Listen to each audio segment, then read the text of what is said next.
Hello everyone, I'm Odysseus, Vice President of Warwick Think Tank Society, and I'm very happy to be hosting Warwick Law Summit's panel on the intersection between politics and the law.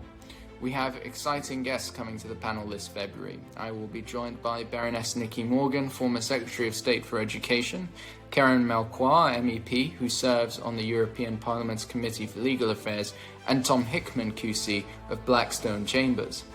We will be working our discussion around the core theme of where the line between the law and politics is and how that line has shifted during the pandemic, both in Europe and around the world. It's important to find where, if anywhere, the law and politics intersect, and in what ways they do. As the world becomes increasingly unstable and corruption grows, we will talk about how politics may alter the law differently in developed, developing, or economically vulnerable nations. To give you a brief preview, I'll be sure to ask our guests about their views on how COVID-19 has shifted the window on what is politically acceptable in the struggle to save lives.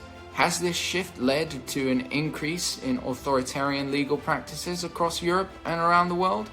We see this clearly in Hungary and Poland, and perhaps more covertly in Greece.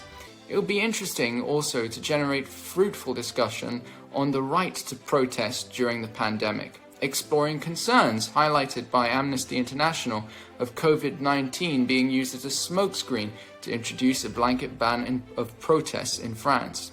Amnesty International has also raised concerns about the Greek government using the pandemic as a quote-unquote carte blanche to outlaw protests from November 2020. This ought to make us wonder about how political motivations in even liberal democracies may have skewed the law. The hot topic of Brexit will also be on the table.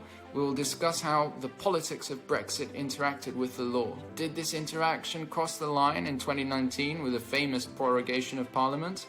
As negotiations are still ongoing at the time of recording this, there will be discussion on the outcome of those negotiations and how the UK leaves the EU. The wide-ranging discussion on these ideas covers important ground, not only of interest to students studying law, but also to those of us who like to keep a keen eye on the direction of politics in both the UK and around the world. Come and join us, virtually of course, on the 6th of February 2021 for this inaugural Warwick Law Summit.